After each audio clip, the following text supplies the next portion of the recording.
جتنے بھی گناہ اس دنیا میں ہوئے، ان کا آغاز ہوا اللہ کی تخلیق شدہ چیزوں میں جو گناہ ہوئے ان کی مرکز نفس۔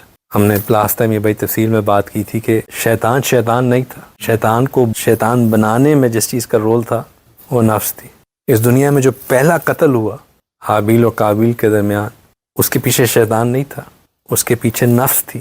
آدم علیہ السلام اور حوا علیہ السلام کا جو خطا ہوئی ان سے جنت میں، اس کے پیچھے شیطان نہیں تھا، اس کے پیچھے وہ پرووکیشن آف نفس تھی کہ یار یہ جو چیز سے منع کیا گیا ہے اس میں کیا ہے، اس کو انسٹیگیٹ کیا۔ شیطان کہتا ہے کہ کسی نے شیطان سے پوچھا تو تم کیا کرتے ہو؟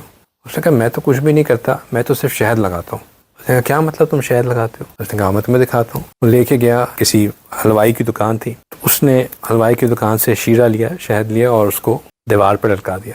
اب شیرہ جب دیوار پہ لگ گیا تو اس کے اوپر مکھیاں آ کے بیٹھنا شروع ہو گئی۔ تو ایک کسٹمر آیا، اس کو بڑا غصہ چڑھا، اس نے اپنی چپل اتاری، اس نے رکھ کے چپل ماری یعنی وہ کیا ہوا کہ اس مکھی کو کھانے کے لیے چھپکلی آئی، اور جب وہ چھپکلی آئی تو اس نے کہا کہ چلو میں اس کو چپل مارتا ہوں تاکہ چھپکلی گرے۔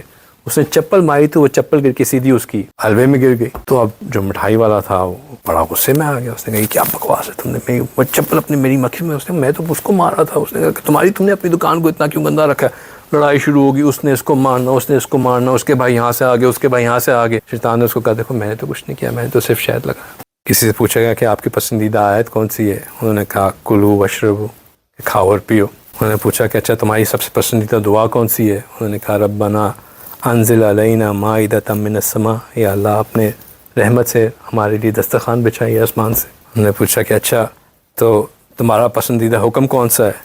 اس نے کہا کہ میرا پسندیدہ اللہ تعالیٰ کی طرف سے حکم ہے کہ فانکحوا ما طاب لکم من النساء، نکاح کرو جو پسند آتا ہے خواتین میں سے۔ تو جب انسان اپنی خواہش کے ہاتھوں، اپنے نفس کے ہاتھوں، نفس جو ہے نا وہ اس کی مکانیاں ایسے کرتا ہے کہ پھر وہ قرآن میں اور حدیث میں بھی آپ کو ایسی باتیں جو آپ کو سوٹ کرنا شروع کر دیتی ہیں۔